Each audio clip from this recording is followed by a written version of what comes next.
धनतेरस की पौराणिक कथा। मृत्यु के देवता यमराज ने एक बार यमदूतों से प्रश्न किया कि क्या मनुष्य के प्राण लेने में उन्हें कभी किसी पर दया नहीं आती। इस पर यमदूतों ने जवाब दिया कि नहीं आती है। उन्होंने कहा कि हम सिर्फ आपके निर्देशों का पालन करते हैं। जिस पर यमराज ने कहा कि निसंकोच होकर बताओ, क्या कभी किसी मनुष्य के प्राण लेने में आपको दया आई है। तब एक यमदूत ने कहा, एक बार ऐसा कुछ घटित हुआ था जिसे देखकर हमारा हृदय पसीज गया।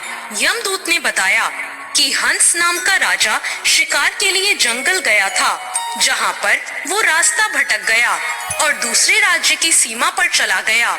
दूसरे राज्य का शासक हेमा था। हेमा ने राजा हंस का आदर सत्कार किया।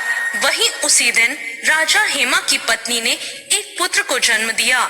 ज्योतिषों के अनुसार बच्चे के ग्रह नक्षत्र की गणना की गई तो पता चला कि उसके विवाह के 4 दिन बाद ही उसकी मृत्यु होनी है।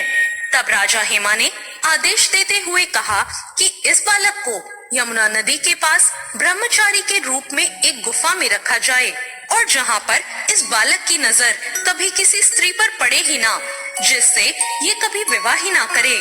लेकिन विधि का विधान तो कुछ और ही था।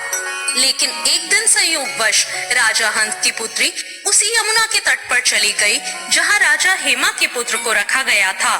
उन दोनों ने एक दूसरे को देखा और गंधर्व विवाह कर लिया। विवाह के 4 दिन बाद राजा के पुत्र की मृत्यु हो गई। यमदूत ने कहा कि उस नव विवाहिता का विलाप सुनकर हमारा हृदय पसीज गया था।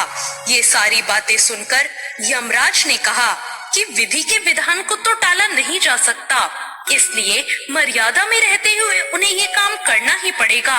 तब यमदूतों ने यमराज से पूछा कि कोई ऐसा उपाय बताए जिससे मनुष्य अकाल मृत्यु से बच सके। तब मृत्यु के देवता यमराज ने कहा, जो भी व्यक्ति धनतेरस के दिन विधि विधान के साथ पूजा अर्चना करेगा और दीप दान करेगा, उसकी कभी अकाल मृत्यु नहीं होगी। इसी